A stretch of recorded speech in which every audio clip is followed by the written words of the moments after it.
Selamat pagi Bapak Ibu Saudara yang terkasih dalam Tuhan. Haleluya. Puji Tuhan. Karena Tuhan terlalu baik dalam kehidupan kita. Kita bersyukur karena cintanya kita mau datang sama-sama ke hadirat Tuhan. Kita mau menyembah Tuhan, memuji, meninggikan namanya yang besar. Terima kasih Tuhan.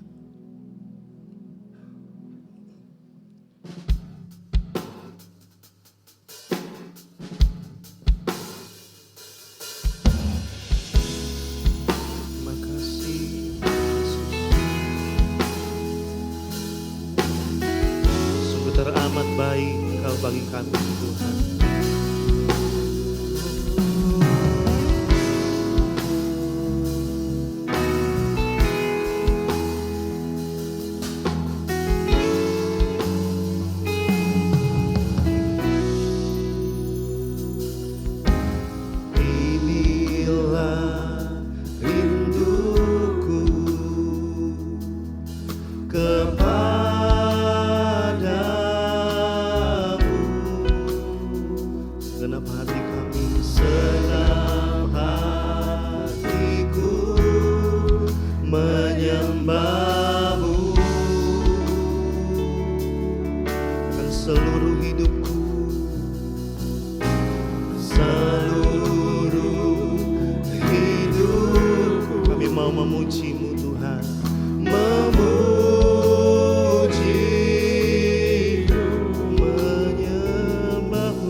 Sama-sama umat Tuhan yang bersyukur, berterima kasih, saya undang bangkit berdiri, kita naikkan pujian ini kembali.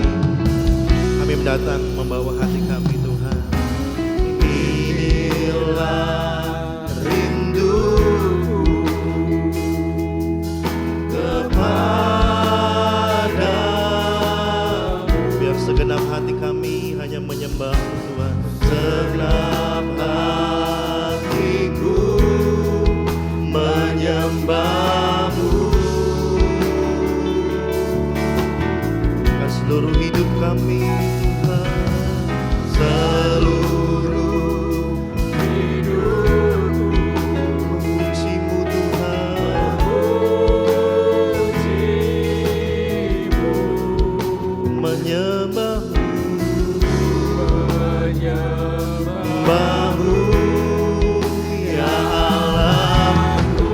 Memberikan hati kami Tuhan, ku berikan hatiku dan jiwaku, semuanya bagimu, di dalam hidupku, di setiap waktu nyata.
setiap waktu.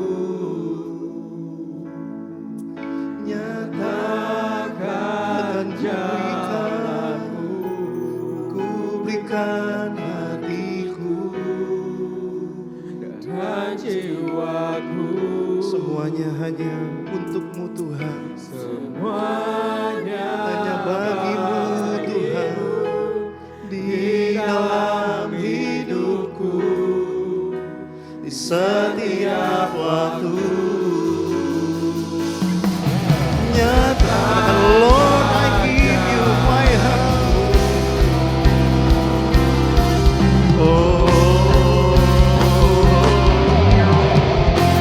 Lord, I give you my heart. I give you my soul. I live for you alone. Every breath that I take, every moment I'm awake. Lord, have your way. Lord, I give you my heart. I give you my soul.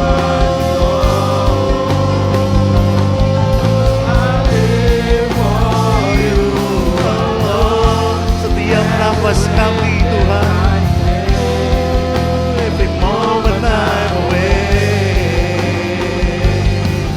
Lord, have your way in me. Lord, have your way in me. Lord, have your way. Nyatakan jalanmu Tuhan. Nyatakan jalanmu. Biarlah nyata jalanmu Tuhan di atas kehidupan kami, karena kami percaya bahwa jalan Tuhan adalah jalan yang terbaik. Biarlah kiranya Tuhan setiap kami mau Tuhan memberi hidup kami, membawa hati kami Tuhan, untuk kami Tuhan datang kepadamu lebih lagi di pagi hari ini. Kami bersyukur buat seminggu yang sudah Tuhan kami lalui, karena Tuhan Engkau sungguh baik dalam hidup kami. Bertahtalah Tuhan dalam ibadah kami, dan kami Tuhan siap untuk memuliakan dan memuji, meninggikan Engkau Tuhan. Kami tabiskan ibadah ini Tuhan mulai di dalam nama Tuhan Yesus Kristus. Semua yang siap untuk memuji, menyenangkan Tuhan sama-sama katakan amin. Silakan duduk Bapak Ibu Saudara terkasih dalam Tuhan. Kita terus bersyukur buat cintanya, kasihnya yang besar buat kita.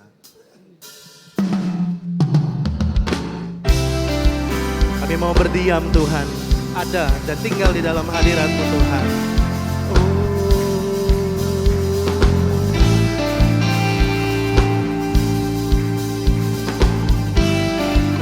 Ajar kami berdiam Tuhan. Ajarku berdiam dekat di hati-Mu, di saat ku berpaling temukan cinta-Mu. Kami percaya ada Tuhan yang menanti setiap kami. Di sana Kau menanti untuk bawaku lagi,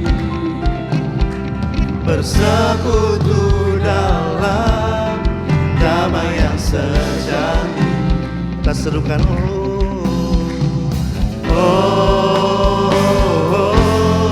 ku damba hadir-Mu.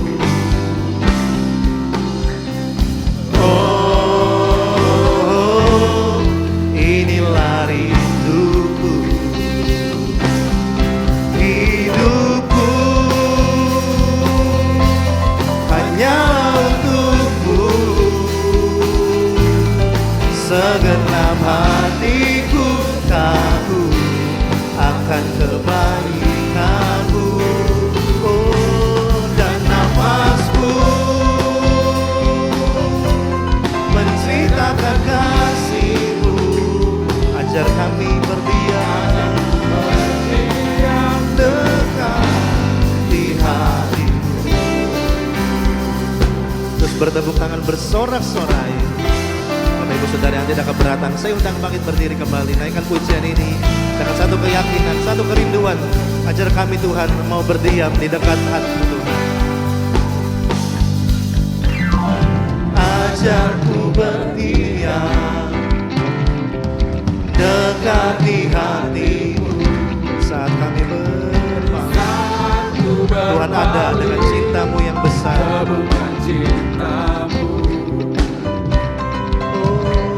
Di sana kau menanti untuk bawaku lagi bersekutu dalam damai yang sama-sama serukan.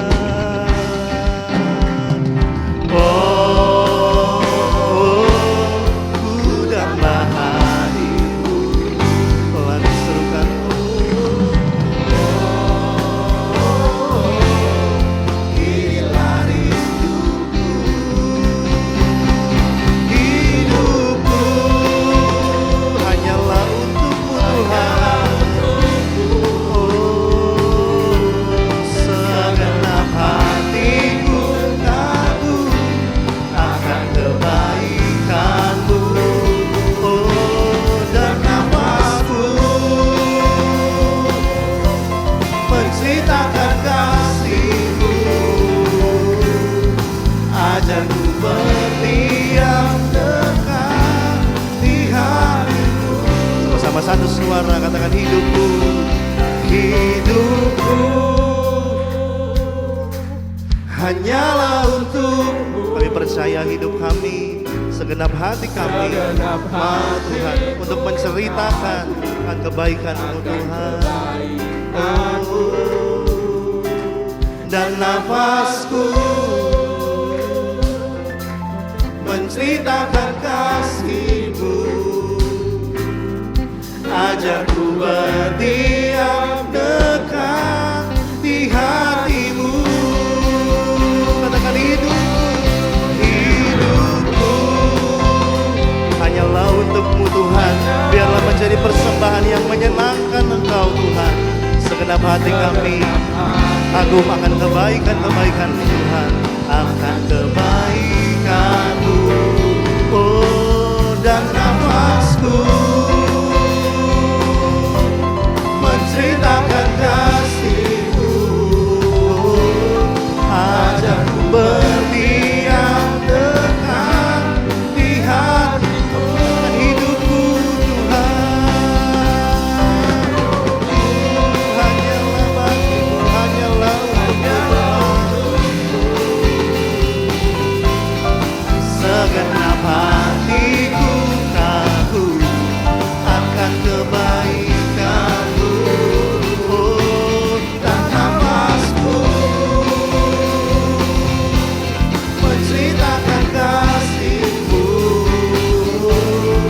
Ajarku berdiam dekat di hati. Ajarku berdiam dekat di hati. Katakan dengan segenap hatimu. Katakan ajarku berdiam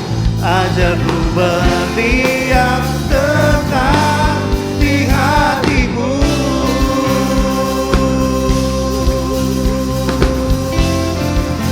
Terima kasih Tuhan, Kau mengajar kami untuk diam dekat dan melekat kepadamu Tuhan. Haleluya.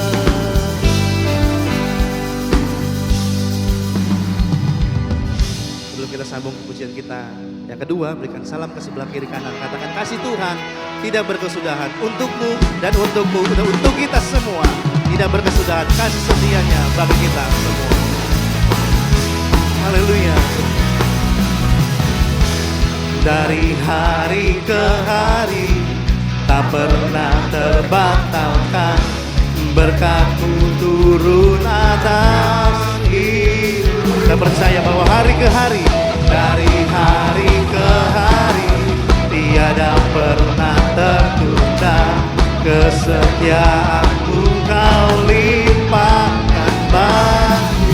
Katakan tak berkesudahan, tak berkesudahan kasih setia-Mu Tuhan. Rahmat-Mu tak pernah habis dari setiap hari-hari kami Tuhan. Bapa, tangan-Mu yang perkasa, besar kejayaan-Mu selalu menopang hidup, selalu pegang erat tangan.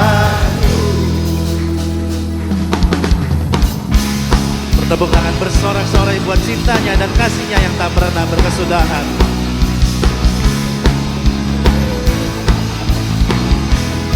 Katakan dari hari ke hari, dari hari ke hari, tak pernah terbang. Ada berkat Tuhan yang turun atas kehidupan kita. Hidupku dari hari ke hari, tiada pernah tertutup.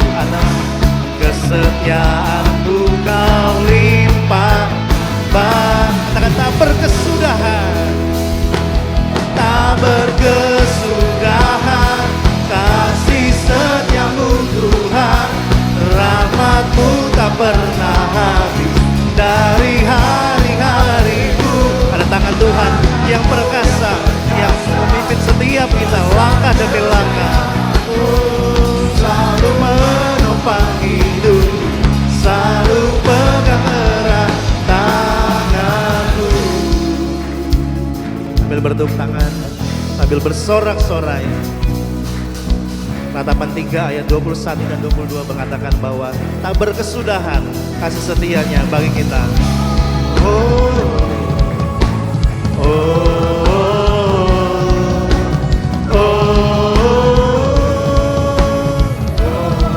Sama-sama serukan lagi.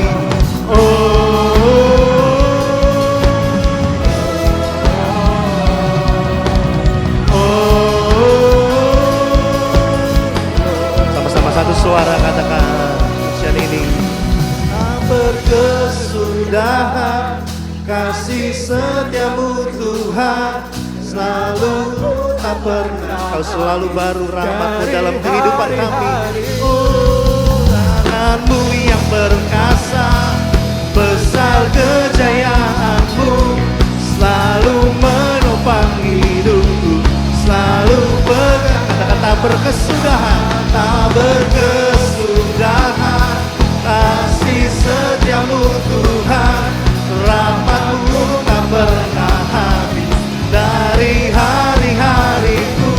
Tangan-Mu yang perkasa, besar kejayaan-Mu, selalu menopang hidupku, selalu pegang erat tanganmu. Berikan sorak-sorai tepuk tangan buat tangan Tuhan yang selalu memegang kita. Silakan duduk Bapak Ibu Saudara terkasih dalam Tuhan. Kita percaya bahwa ada tangan Tuhan yang selalu memimpin kita dari hari ke hari.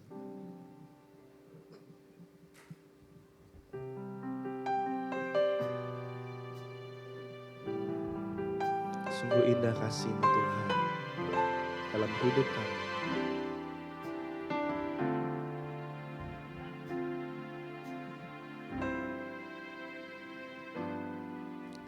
Tuhan, sungguh ku bersyukur Kau menyertai hidupku selama ini. Bapa, ku berterima kasih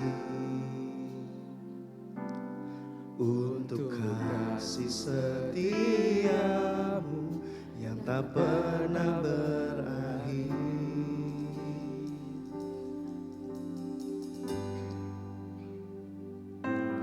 Ku ada hari ini karena Tuhan baik dan teramat baik bagiku.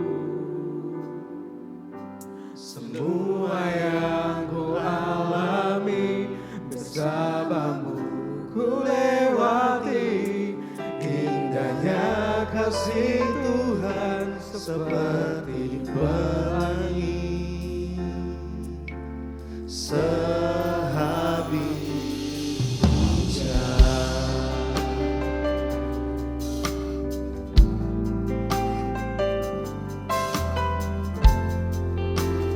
Pujian ini kembali. Tuhan, sungguh kami bersyukur. Tuhan, sungguh ku bersyukur Kau menyertai hidupku selama ini.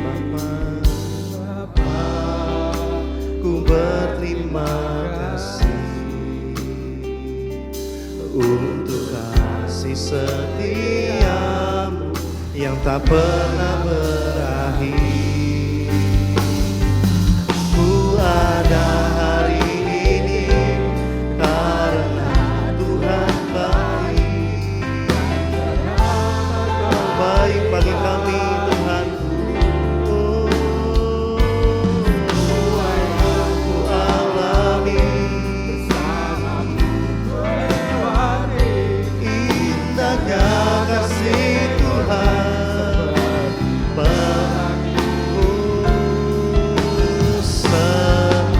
Aku ada hari ini karena Tuhan baik dan teramat baik. Semua yang kami alami, bersama ku lewati indahnya kasih Tuhan seperti sehabis hujan. Sama-sama yang merasakan dan sudah mengalami kasih Tuhan, saya undang bangkit berdiri bersama-sama. Naikkan pujian ini dengan penuh syukur kita kepada Tuhan. Tuhan, sungguh ku bersyukur Kau menyertai hidup selama. Kita panggil Dia Bapa. Bapa, ku berterima kasih untuk kasih setiamu yang tak pernah berakhir. Sama-sama dengan segenap hati. Aku ada hari ini karena Tuhan baik. Kau baik bagi kami. Semua yang ku alami bersama ku lewati indahnya kasih Tuhan seperti pelangi. Katakan, aku ada hari ini karena Engkau terlalu dan sangat baik dalam hidup kami Tuhan. Amat baik bagiku. Semua yang ku alami bersamamu ku lewati indahnya kasih Tuhan seperti pelangi sehabis hujan. Setinggi langit di atas bumi, demikian besar kasih setiamu. Engkau rajakan yang terbaik di hidupku. Sungguh indahnya kasih-Mu.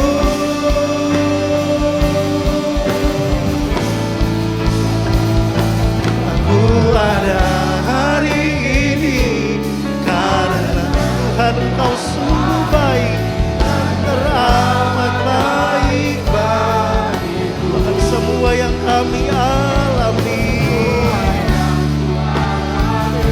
bersama ku lewati indahnya kasih Tuhan seperti pelangi.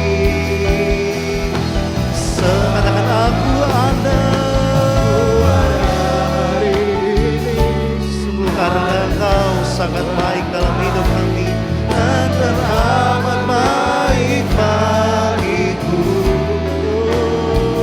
Semua yang ku alami bersama ku lewati indahnya kasih Tuhan seperti katakan indahnya kasih Tuhan seperti sekali lagi indahnya kasih Tuhan seperti pelangi sehabis hujan.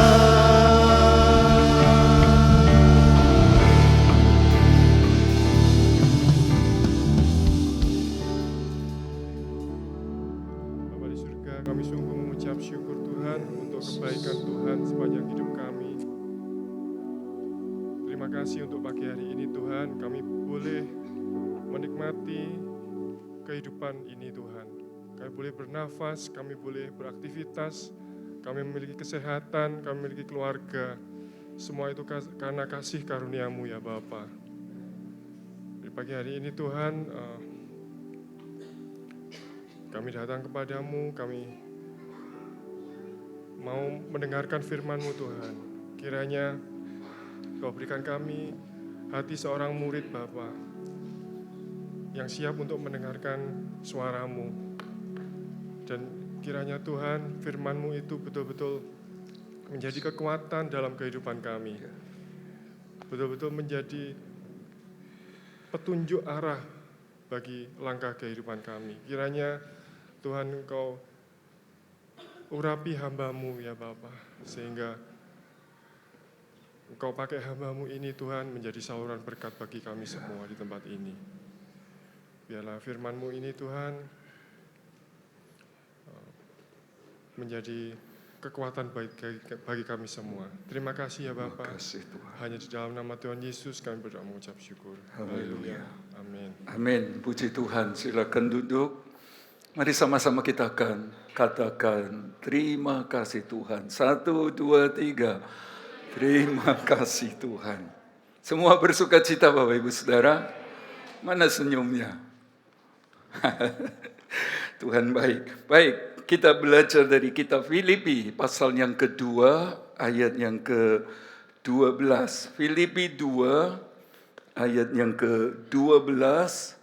Saya rindu kita membaca ayat ini bersama-sama setelah hitungan ke-3. Ya, sudah didapat? Ya, 1, 2, 3. Hai saudara-saudaraku yang kekasih, kamu senantiasa taat.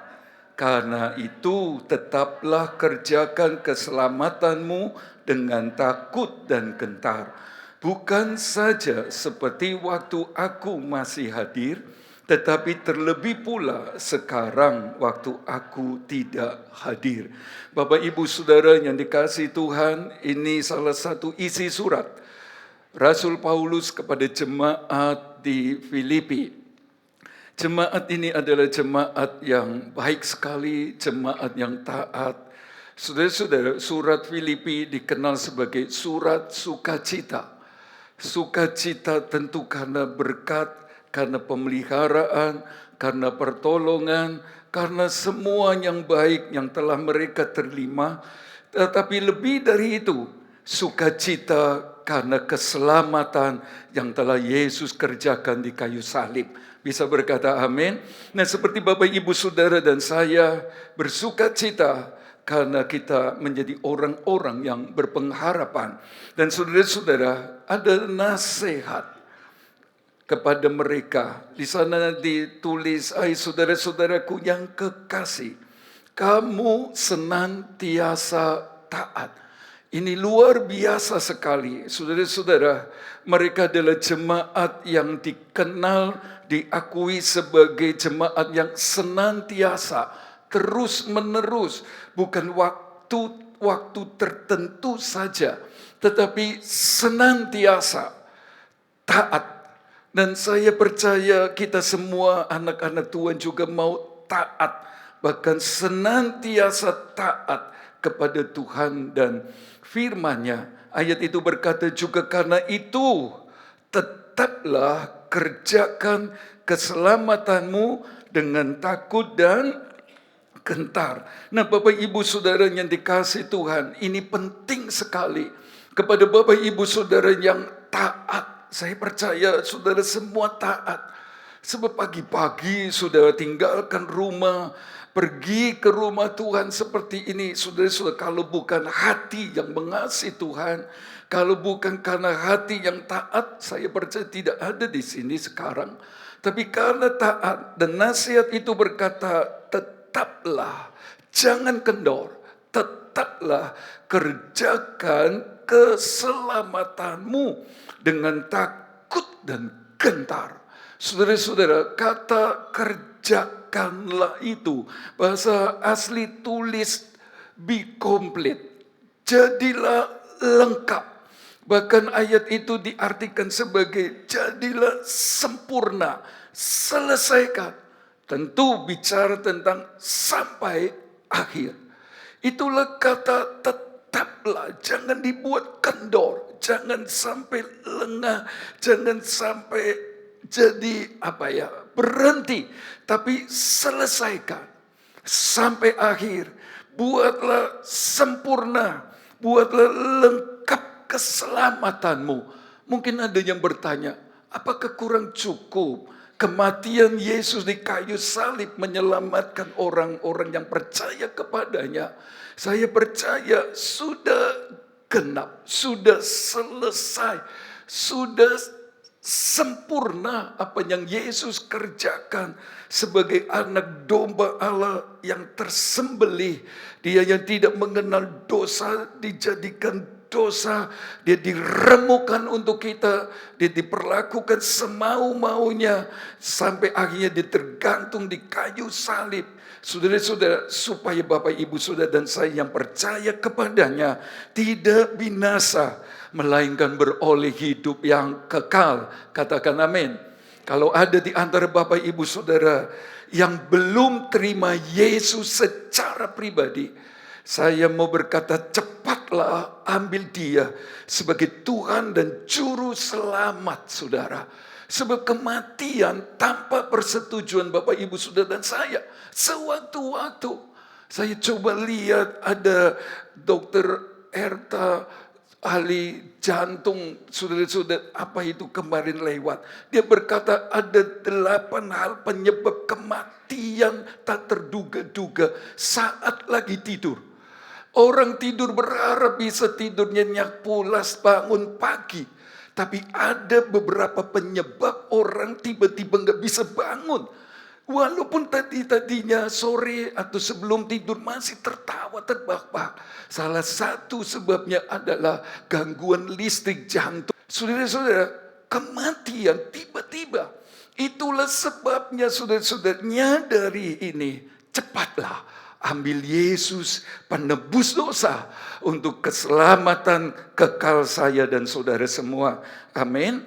Nah, bukankah dia telah mati di salib sebagai korban sempurna? Iya, benar saudara-saudara. Tidak perlu ditambah-tambah lagi. Tidak perlu ditambah dengan hukum Taurat. Tidak perlu ditambah dengan sunat. Iya, benar saudara-saudara. Tetapi kalau kita seperti penjahat di sebelah waktu Yesus digantung itu, saudara, dia berkata Tuhan, kalau engkau ada di sana, ingat aku ya. Yesus berkata, hari ini juga engkau dan aku di Firdaus. Selamat, belum baptis air menuruti perintah firman Allah, belum beribadah, belum pelayanan, belum lakukan apa-apa. Tapi memang tidak ada kesempatan. Nah, kalau keadaannya seperti itu, saudara-saudara, ya cukup.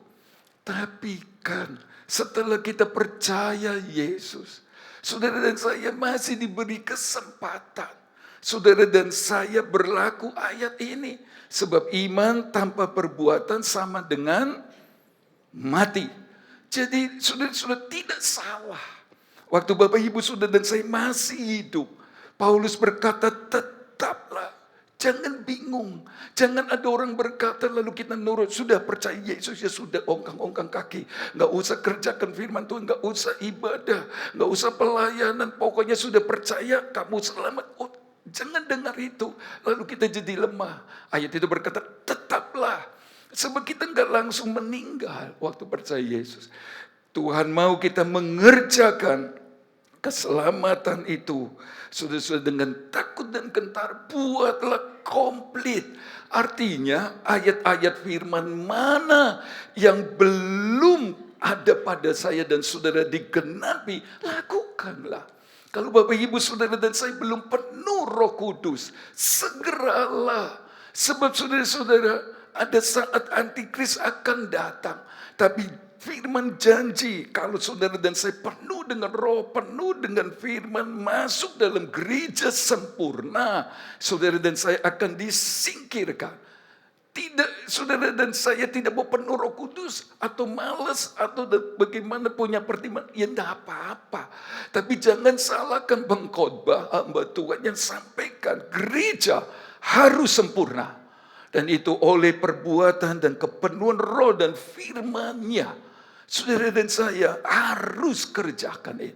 Alkitab berkata, beribadah, jangan jauhi perhimpunan bersama, itu perintah. Kerjakanlah pelayanan dan lain sebagainya. Saudara-saudara, harus dikerjakan, harus. Kenapa saudara-saudara? Sebab kita tahu kan, Matius 7 ayat 21 dan sampai 23.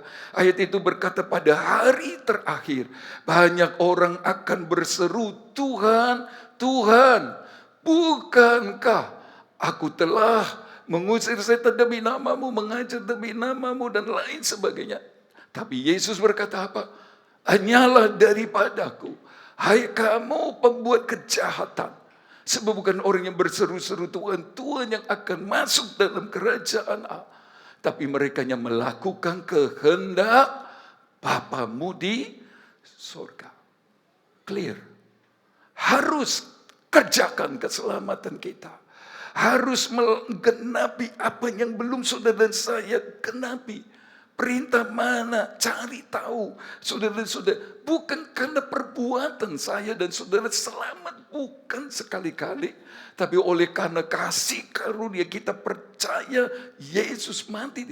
Tapi lagi-lagi setelah kita percaya masih ada waktu. Tidak langsung meninggal. Kerjakan keselamatan. Turut kehendak Tuhan. Itulah sebabnya Bapak Ibu Saudara, ini alasan kenapa saudara dan saya harus mengerjakan keselamatan dengan takut dan gentar. Sebab bisa-bisa kita didiskualifikasi. Nggak masuk dalam gereja sempurna, terlebih nggak masuk dalam kerajaan sorga karena tidak melakukan kehendak Bapa. Alasan kedua, itu judul khotbah minggu lalu. Mengakhiri dengan apa? Dengan benar. Seperti 2 Samuel 23 ayat 1.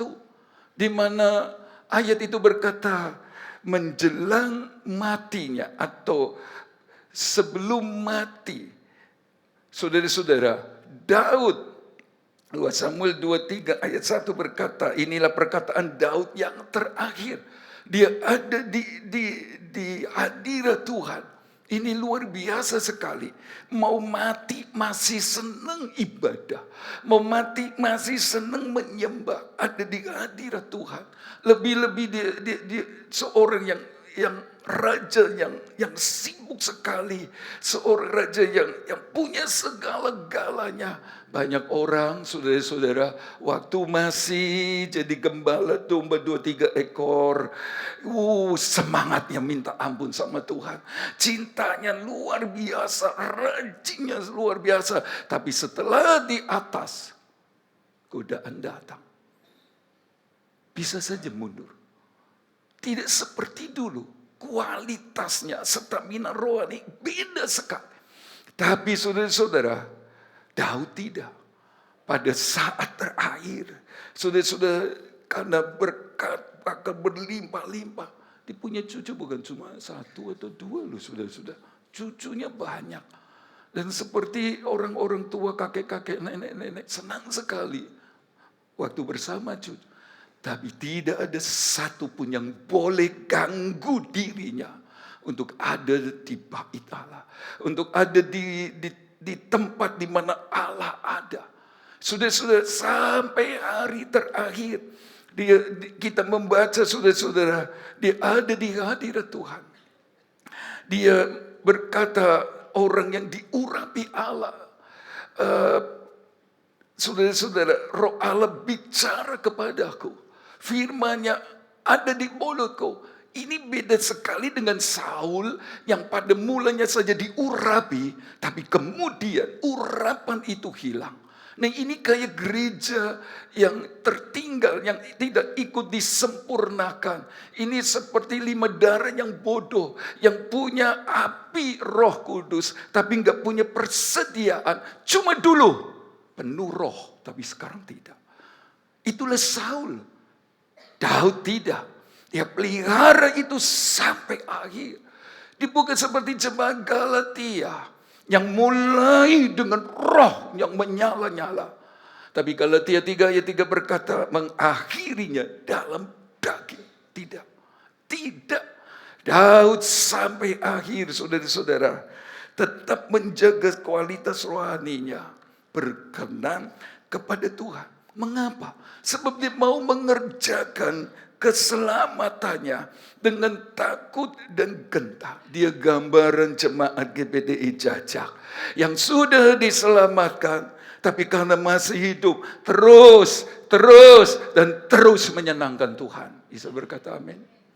Ayo kita mau belajar dari firman ini. Saudara, pertahankanlah keselamatan itu. Isi keselamatan itu. Kerjakanlah itu sampai akhir.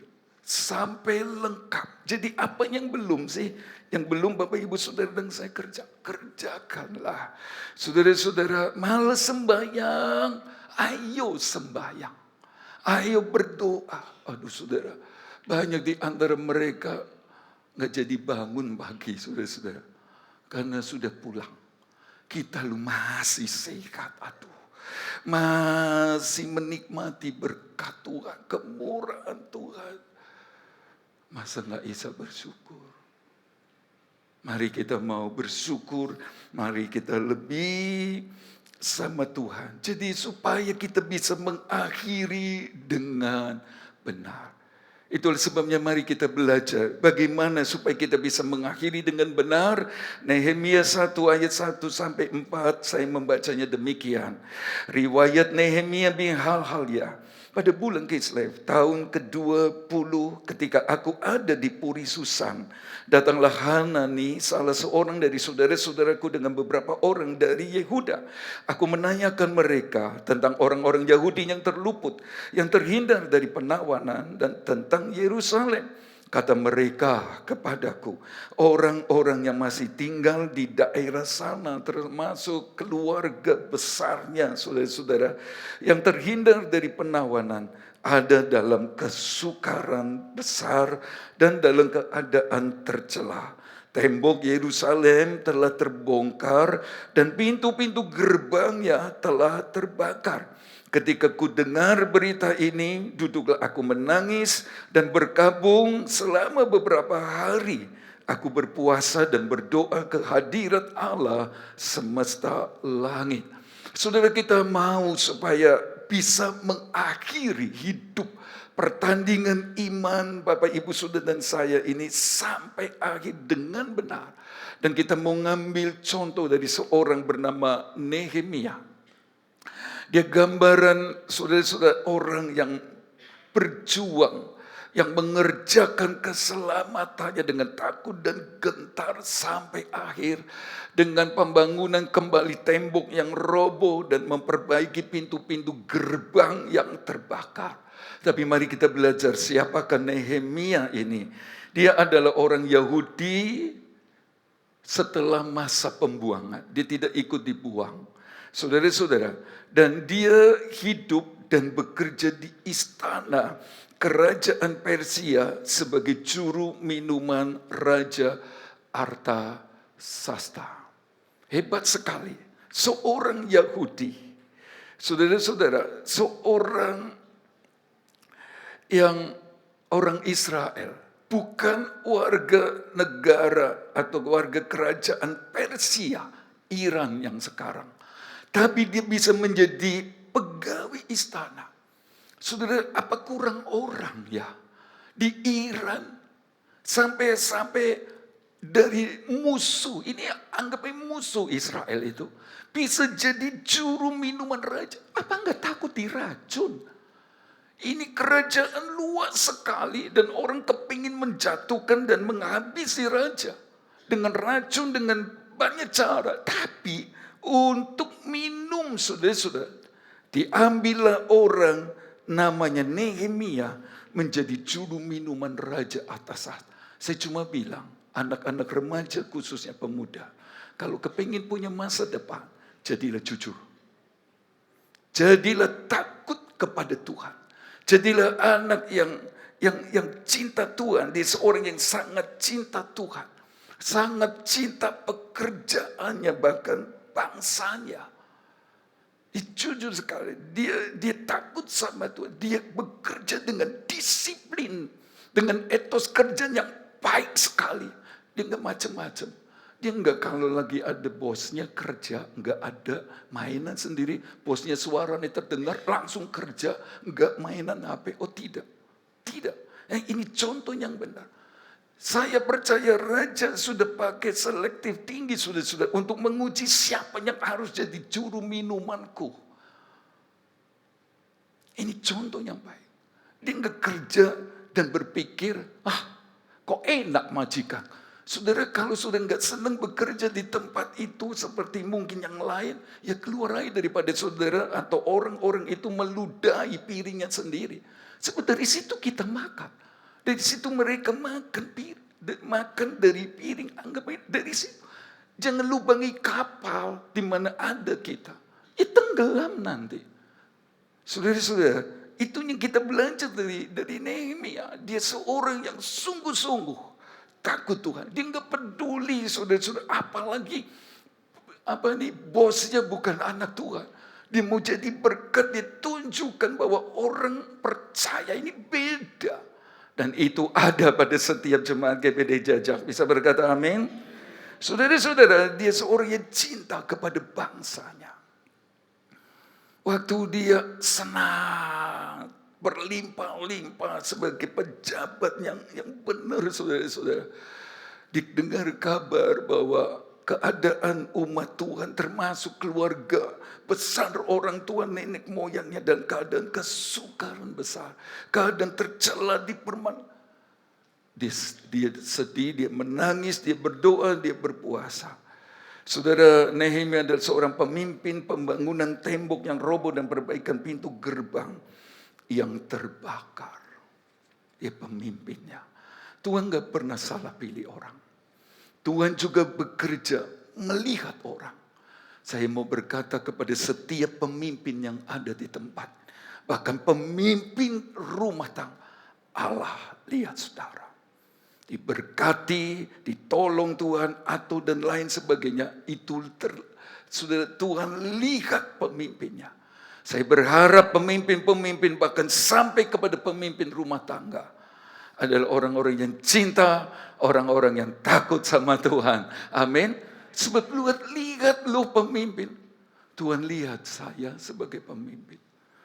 Ngerti ini, saudara dan saya bersungguh-sungguh. Jadi seperti Nehemia yang sedih, yang menangis, yang berdoa dan berpuasa. Mengapa? Karena mezbah dan bait suci tanpa tembok dan pintu gerbang.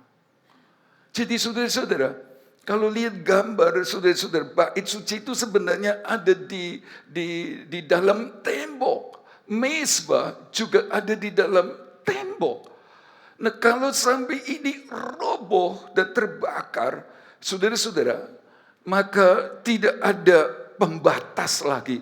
Orang yang katanya percaya Yesus, yang ikut ibadah, ikut di gereja, di bait Allah, di dalamnya, yang menyembah di mezbah mezbah bakaran, mempersembahkan diri katanya kepada Tuhan, itu sama dengan mereka yang di luar tembok. Jadi orang berkata, podohai ke gereja, enggak ke gereja. Pelayanan tidak pelayan, podohai. Jadi mereka dalam keadaan kesukaran dan dipermalukan. Dengar ini sedih. Tolong ikut terbeban. Merasa sedih. Merasa susah. Saudara berkata, Tuhan tolonglah. Kalau terjadi sesuatu yang tidak memuliakan Tuhan. Yang tidak membuat yang lain imannya dikuatkan. Tentang masalah dengan pekerjaan Tuhan di beberapa daerah. Saudara, ikutlah sedih. Ada kekurangan, ada kelemahan, ada masalah. Saudara-saudara, ikutlah sedih. Seperti pemuda-pemuda yang gotong mayat Ananias dan Safira. lalu bawa keluar dari gereja, cepat dikubur. Sebab kalau enggak bau busuk keluar dari gereja, cepat dikubur, jangan dibicarakan. Nanti baunya malah kemana-mana gara-gara pemuda-pemuda ini. Pemuda-pemuda ini kubur mayat. Berulang kali, Safira, kubur, stop, sembahyang sama Tuhan. Nah itulah Nehemia. Dia sedih sekali lihat umat Tuhan yang beribadah dengan yang tidak sama. Ya. Dan itulah sebabnya dia berdoa sampai bela nih puasa. Sedih enggak? Apalagi doa dan puasa. Mereka yang tidak dewasa dalam Tuhan. Tapi saya kan berdiri di depan jemaat yang dewasa, yang ikut sedih, yang mau berdoa, yang mau berpuasa, supaya terus pekerjaan Tuhan memuliakan Tuhan di tempat ini. Amin. Usaha membangun kembali tembok dan memperbaiki pintu gerbang, dia upayakan saudara-saudara. Sebab kalau temboknya terus roboh, maka musuh bisa menjarah perkakas-perkakas dalam bait Allah. Dijarah habis-habisan. Dan Nehemia tidak mau. Dia tidak mau nama Tuhan dipermalukan, tercela. Dia enggak mau nama baik pekerjaan Tuhan, bait Allah di Yerusalem dipermalukan. Saya percaya dia juga enggak mau orang tuanya punya nama baik, keluarganya yang di sana dipermalukan. Ini pesan penting untuk setiap kita semua. Jadi saudara-saudara, itulah Nehemia. Dia menjadi seorang yang punya jabatan tinggi sekali di negeri orang. Saya berulang kali berkata, adalah hak setiap Bapak Ibu Saudara dan saya untuk terima berkat Tuhan dan kemurahan Tuhan, bahkan anak-anak kita ke depan. Amin. Tapi tolong mengerti, selalu saja ide Alkitab dari dulu sampai sekarang. Kalau Bapak Ibu Saudara dan saya terima berkat, terima kemurahan, bukan berarti kita lupa tanggung jawab kita. Itu idenya. Bangsa Israel dilepaskan dari perbudakan Mesir. Lalu Tuhan berkati dengan kain lenan halus dan lain sebagainya, kain ungu macam-macam, emas, perak. Saudara-saudara, ada tanggung jawab melekat. Apakah itu? Suatu saat mereka sampai di padang gurun, pakai semua untuk kemuliaan Tuhan, bangun tabernakel. Nehemia ngerti kenapa dirinya diangkat jadi orang penting, diberkati. Semuanya ngerti. Saya bertanggung jawab untuk kekekalan. Saya bertanggung jawab untuk kepentingannya Tuhan dalam hidupku, lewat aku. Sehingga saudara-saudara, dia mau kembali. Dia tinggalkan kesibukan loh. Dia tinggalkan pekerjaannya, bahkan hilang pekerjaannya. Tapi nanti dia diangkat. Tuhan gak pernah berhutang. Tuhan gak pernah tinggalkan orang yang sungguh-sungguh. Masa depan ada di tangan Tuhan. Tuhan yang mengatur dengan sempurna. Nah itulah tujuan kenapa Tuhan memberkati Bapak Ibu Saudara dan saya. Saya juga mau terus diberkati supaya saya atau kami sekeluarga bisa pakai untuk kemuliaannya Tuhan. Untuk sarana penginjilan dan lain sebagainya. Saya mau. Itulah sebabnya Tuhan berkemurahan. Itu ide Alkitab Bapak Ibu Saudara dan saya. Itu ide di pikiran Allah. Selalu punya maksud ini. Saudara-saudara yang dikasihi Tuhan. Jadi itulah Nehemia. Dia pemimpin rohani. Kalau sekarang dia pemimpin gereja, pemimpin wadah-wadah. Bahkan bisa saja orang tua yang merasa susah. Kalau anak-anak ini hidupnya seperti temboknya roboh. Dan pintu gerbang yang bicara tentang pengalaman rohani dengan Kristus hilang. Seperti orang-orang Israel di padang gurun, Nehemia yang diberkati itu dia pakai yang ada untuk membangun kemah sembahyang, untuk membangun, memperbaiki bait Allah. Raja Kores itu, Raja Iran itu saudara-saudara musuh. Tapi heran, Dia suruh pulang orang-orang Israel, pulang, bangun bait Allah. Ini kalau bukan Tuhan gak mungkin. Bahkan mereka dibawahi macam-macam saudara-saudara untuk bisa bangun bait Allah. Itu ide. Dan tolong mengerti, bukan untuk saya sendiri, bukan untuk Bapak Ibu Saudara sendiri. Tolong ngerti. Saudara belajar lagi firman dengan baik. Mari kita melihat saudara-saudara. Jadi supaya mengakhiri dengan benar, kita mau seperti Nehemia, bangun tembok. Lalu yang kedua, pintu gerbang yang terbakar. Pengalaman-pengalaman rohani dengan Tuhan harus diperbaiki. Minggu lalu kita sudah belajar. Ayo punya prinsip harus beda. Kita bukan masyarakat eksklusif yang terpisah dengan yang lain. Tapi kita harus menjadi berkat. Kita harus menjadi garam dan terang dunia. Itu seperti bangun tembok. Kita tidak diajar untuk sendirian dan tidak mau dengan yang lain. Justru saudara dan saya jadi pembatas yang membuat orang melihat dan memuliakan Tuhan. Lalu bangun pintu gerbang yang terbakar. Minggu lalu pintu gerbang domba. Coba lihat gambarnya. Pintu gerbang domba bicara tentang pintu gerbang keselamatan di dalam Yesus. Mana ya gambarnya? Pintu gerbang keselamatan di dalam Yesus Kristus. Ada gambar. Ya, saudara-saudara. Ini dia. Di sini. Pintu gerbang. Ini yang pertama-tama. Sebab nanti putar. Balik lagi ke sini ketemu. Jadi pintu gerbang keselamatan. Percaya Yesus sebagai Tuhan dan Juru Selamat. Waktu terbakar saudara-saudara. Biasa bahwa domba masuk ke dalam bait Allah lewat pintu itu sudah nggak ada lagi. Sudah kacau. Orang sudah lupakan korban ini. Ini gambaran pintu gerbang yang terbakar. Lupakan salib Yesus.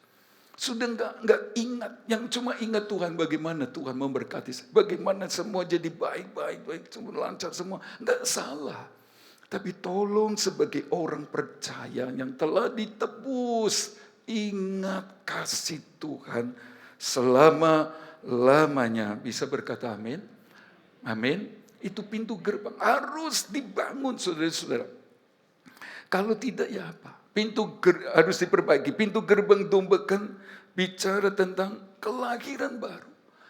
Mulai ini. Sebelum pintu gerbang yang lain. Itulah sebenarnya saya mau pelan untuk belajar ke depan. Saudara-saudara, lahir baru. Hidup dalam pertobatan. Kalau tidak, kita jadi masalah di keluarga. Apalagi keluarga yang belum percaya, jangan ya. Kita jadi masalah di tempat kerja. Kita jadi masalah di gereja. Itulah sebabnya mulai yang pertama ini. Bangun kembali, perbaiki hidup dalam pertobatan, hidup dalam kelahiran baru. Jangan seperti Amsal 30 ayat 12 saudara-saudaranya menganggap dirinya tahir. Ada di mezbah, ada di bait Allah, tapi tembok roboh, pintu gerbang rusak. Itu kan bicara tentang ya ke gereja. Pelayanan.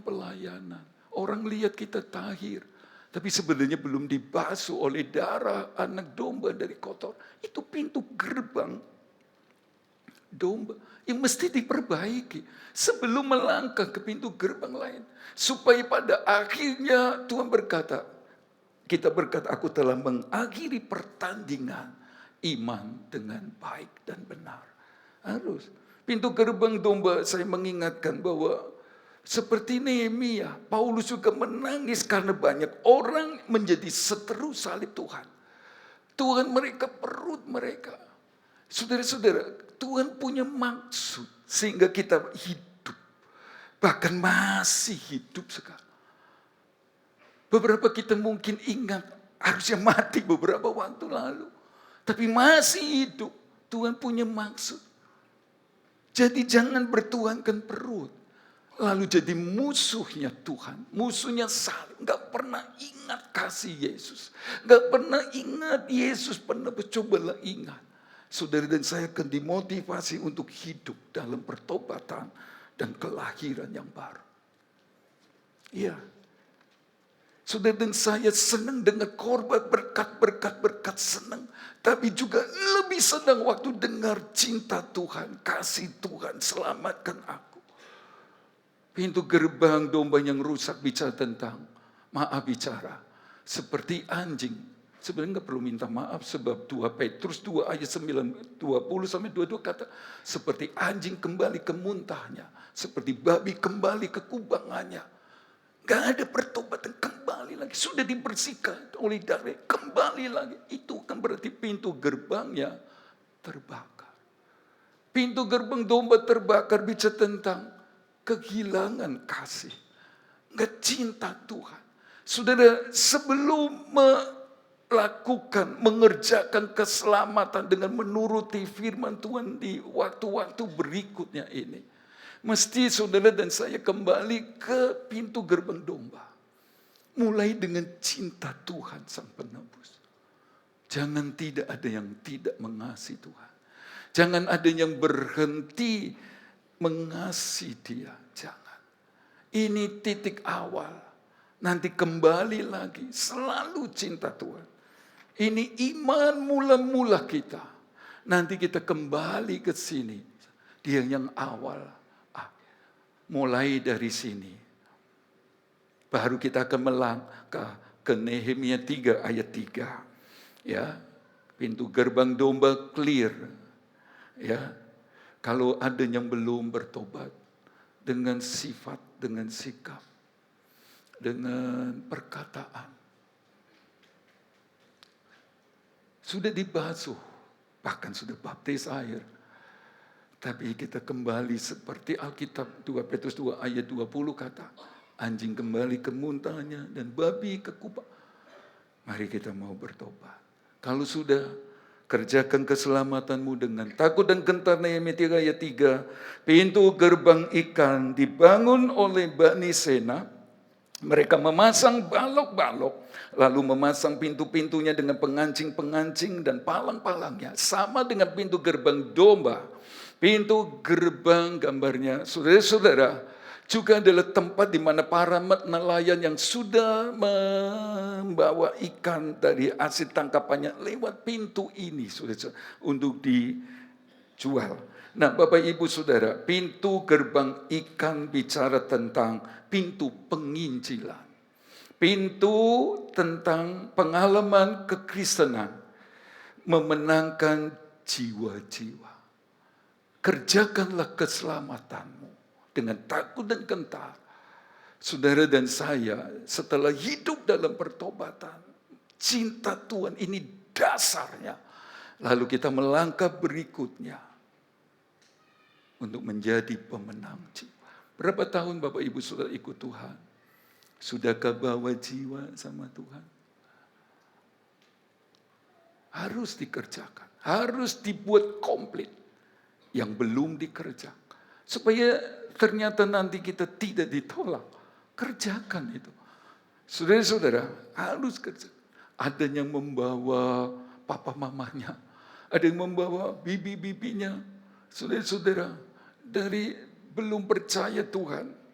Dari sebelah sana, lalu percaya Tuhan. Ada yang bawa anak-anak. Ada yang bawa teman yang belum kenal Tuhan. Dan itulah pintu gerbang ikan. Setelah pintu gerbang domba, harus pintu gerbang ikan. Harus bawa jiwa. Harus. Tidak boleh tidak.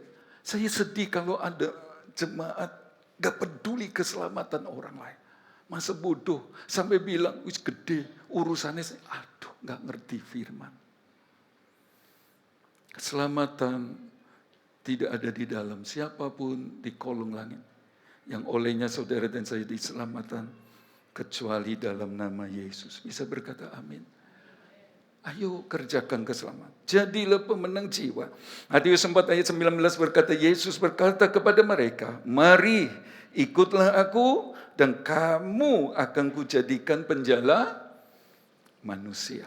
Kepada Yakobus dan Yohanes yang sedang di pinggir pantai itu, saudara-saudara. Kepada Petrus dan Andreas yang baru menangkap ikan itu. Yesus berkata, ikut aku, kujadikan penjala manusia. Itulah pintu gerbang ikan. Semua kita, bukan cuma tugas pendeta, mereka yang sekolah Alkitab, semua kita. Matius 8 ayat 19 dan 20, ini amat agung, karena itu pergilah, jadikanlah semua bangsa muridku, dan baptislah mereka dalam nama Bapa dan Anak dan Roh Kudus, dan ajarlah mereka melakukan segala sesuatu yang telah kuperintahkan kepadamu, dan ketahuilah aku menyertai kamu senantiasa sampai kepada akhir zaman. Sebelum meninggalkan dunia ini, tugas saya dan tugas saudara bawa jiwa. Tidak bisa tidak, harus. Ini khotbah kurang populer, sebab kurang menyenangkan telinga. Tapi ini kehendak Tuhan yang harus dikerjakan. Saudara dan saya harus berdoa. Tuhan, beri kesempatan saya bawa jiwa. Beri kesempatan kepada mereka yang bawa jiwa. Selamat sudah tunaikan tugas penginjilan. Saudara yang melayani di sarana penginjilan dengan segenap hati. Ada upah yang saudara tidak pernah terbayangkan pada waktunya nanti. Sungguh. Sebab saudara sedang melayani dan bekerja di mega proyeknya Tuhan. Keselamatan dunia ini. Itulah sebabnya jaga sarana penginjilan ini dengan takut dan gentar. Sebab saudara dan saya akan berurusan dengan dia. Sungguh ini. Itulah sebabnya saudara-saudara, di sanalah Injil diberitakan. Di sanalah hamba-hamba Tuhan mendoakannya. Kami ambil bagian di sana. Sebab 1 Korintus 9 ayat 23, saudara-saudara, segala sesuatu aku lakukan demi Injil. Supaya apa? Supaya aku mendapat bahagian di dalamnya. Nah, saudara-saudara yang Tuhan kasih, ayo layani Tuhan. Bawa jiwa kepada Tuhan. Berapapun harganya. Sekalipun mungkin mencabik kenyamanan pribadi. Karena bisa lebih santai. Bisa jalan-jalan. Oh, senang loh jalan-jalan, saudara-saudara. Oh, bisa macam-macam lah dengan berkat Tuhan. Tapi kami mau selagi hidup kami pakai untuk Injil supaya kami beroleh bagian. Tidak. Terima kasih buat perhatian Bapak Ibu Saudara untuk sarana ini, untuk kami. Sebab dengan Bapak Ibu sudah perhatikan kami sehat. Terima kasih. Saya nggak bisa sebut satu persatu. Saudara mendapat bagian di Injil itu. Saudara-saudara, klik berikutnya, saya lupa. Atasnya itu saya beri nama apa ya? Tanggung jawab yang dipimpin Roh Kudus. Bapak Ibu Saudara yang sudah penuh Roh Kudus. Yang belum penuh Roh Kudus, tapi juga ada Roh Kudus sampai kita percaya itu. Apalagi sudah dipenuhi Roh Kudus, hiduplah dipimpin Roh. Sebab Kisah 1 ayat 8 berkata, tapi kamu akan menerima kuasa kalau Roh Kudus turun. Penuh Roh Kudus bukan cuma supaya bisa bahasa lidah, bahasa roh. Sudah seperti yang roh itu beri untuk kita mengatakan salah besar. Itu tanda benar. Itu tempat perhentian yang menyukakan hati saya dan saudara sehingga tetap kuat walaupun lemah. Walaupun ada kesukaran. Benar. Tapi sudah melihat Roh Kudus, roh penginjilan. Tidak peduli keselamatan jiwa-jiwa. Bapak, Ibu, Saudara dan saya sedang melalaikan maksud Roh Kudus dalam kita. Sebab Roh Kudus, roh penginjilan. Saya percaya kalau benar Roh Kudus memenuhi Bapak Ibu Saudara dan saya dan memimpinnya, saudara dan saya akan berdoa selalu, Tuhan berikan jiwa-jiwa, selamatkan jiwa-jiwa. Kalau benar Roh Kudus, enggak malah sedih. Nanti kita lihat ada orang datang sama Tuhan. Ada jiwa baru datang. Malah sudah dipimpin Roh Kudus. Saya dipimpin Roh Kudus. Atau bukan. Ini jelas sekali. Bukan cuma di Yerusalem, di seluruh Yudea, Samaria, dan seluruh dunia. Tolonglah mengerti. Hidup ini bukan tentang saya. Hidup ini bukan tentang kita, saudara-saudara. Tentang Tuhan dan kekekalannya. Apa yang Bapak Ibu Saudara dan saya terima dari Tuhan dan dikumpul, pasti ditinggal. Tapi bicara tentang investasi kekal, mengerjakan keselamatan dengan takut dan gentar, itulah kesukaan orang percaya yang harus memenuhi kita semua. Yeskiel 47 ayat 10 berkata, maka penangkap-penangkap ikan penuh sepanjang tepinya. Aliran sungai Roh Kudus itu sudah dari bait Allah terus mengalir. Jadi cuma orang yang sudah lahir baru di pintu gerbang domba, saudara-saudara, orang yang hidup dalam perdobatan, orang yang dipimpin oleh aliran Roh Kudus itu terus membawa untuk melihat penangkap-penangkap ikan sepanjang tepinya, mulai dari En-Gedi. Apakah artinya En-Gedi? En-Gedi itu adalah wilayah milik Yehuda. Masih banyak jiwa-jiwa, saudara-saudara, seperti yang mereka menganggap tahir di bait Allah, tapi sebenarnya belum dibersihkan dari kotorannya. Belum sungguh-sungguh, mereka perlu diselamatkan. Mereka yang Kristen lahir, Kristen KTP, mereka perlu diselamatkan. Tapi sampai En-Eglaim, ini daerah Moab sana, di luar jangkauan. Ini Samaria lah, ini ujung dunia. Dan Tuhan mau saudara dan saya bawa jiwa siapapun mereka, siapa yang belum kenal Tuhan, tanpa melihat warna kulit, status sosial dan lain sebagainya. Janganlah menjadi Kristen seperti Yunus.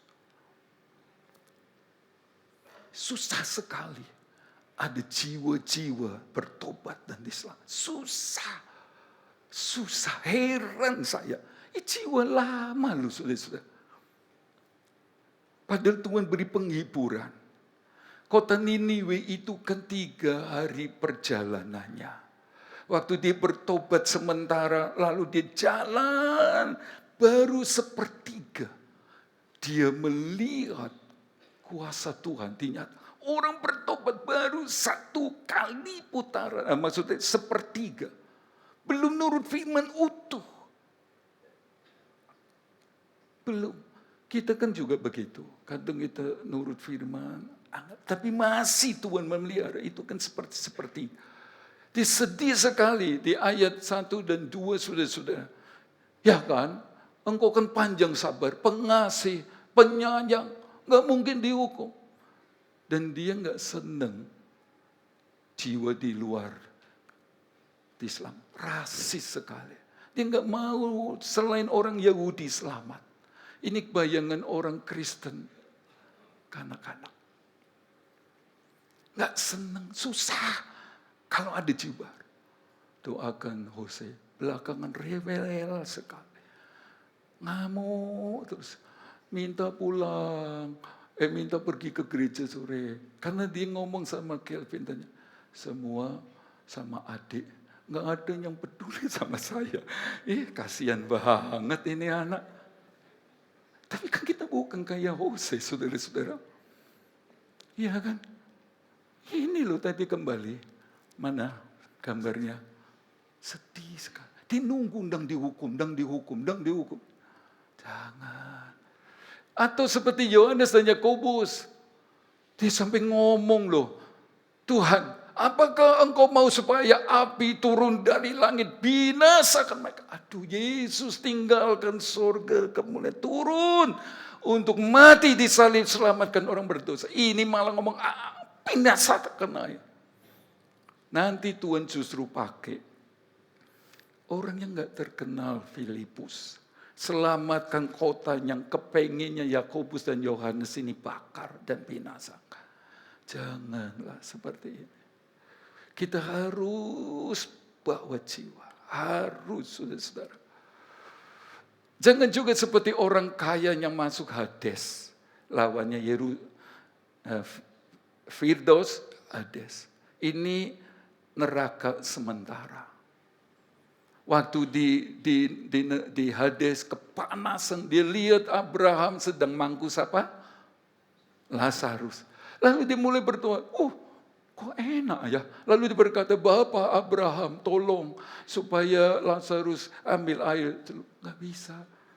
Ada jarak yang tak terpisahkan. Jadi nggak mungkin kalau Bapak Ibu Saudara lihat mereka yang meninggal di luar Tuhan, lalu kita mau doakan supaya pindah. Nggak bisa. Sungguh nggak bisa. Suruh sekarang. Mumpung masih hidup, ambil keputusan terima Yesus.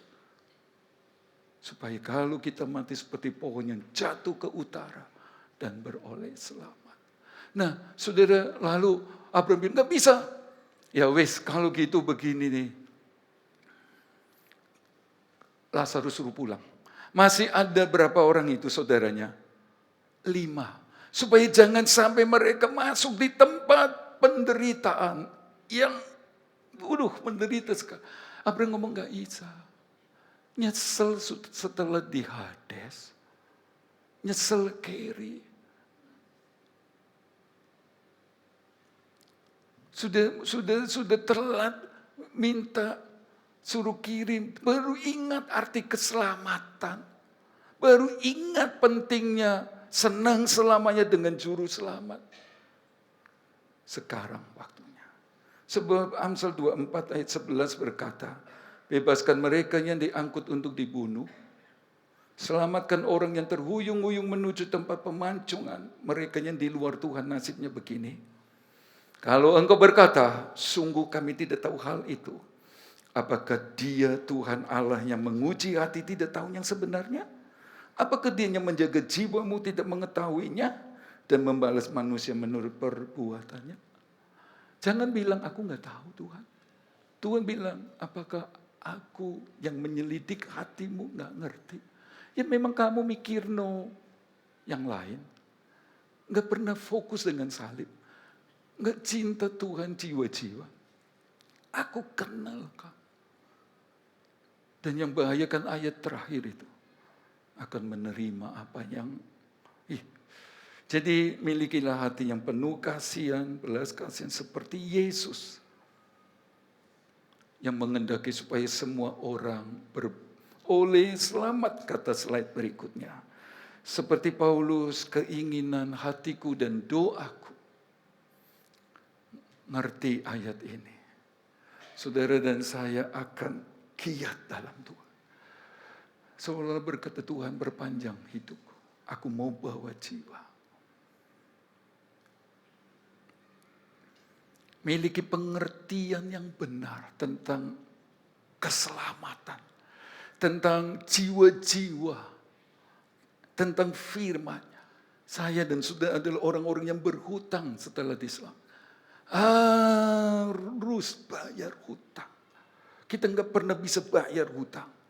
Tapi seperti Paulus, itulah sebabnya aku pergi ke Roma untuk memberitakan Injil di sana.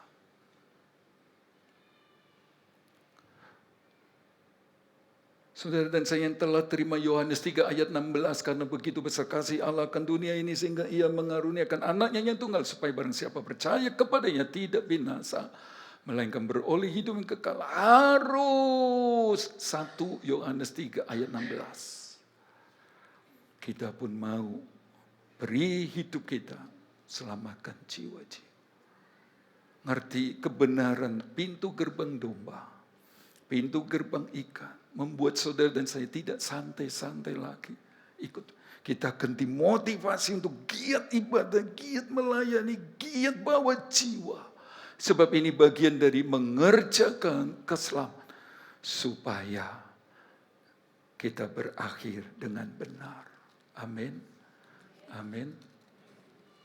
Siapa yang sedang terlintas? Aduh Tuhan, selamatkanlah anakku. Selamatkan papa mamaku. Jangan sampai binasa Tuhan. Itulah jemaat dewasa.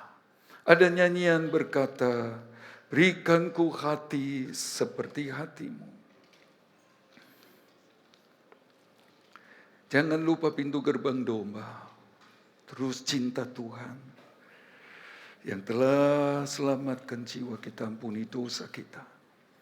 Jangan lupa pintu gerbang ikat adalah tanggung jawab kita semua. Terlebih yang sudah penuh Roh Kudus, semua bertanggung jawab supaya bawa jiwa diselamat. Mari sama-sama kita berdiri.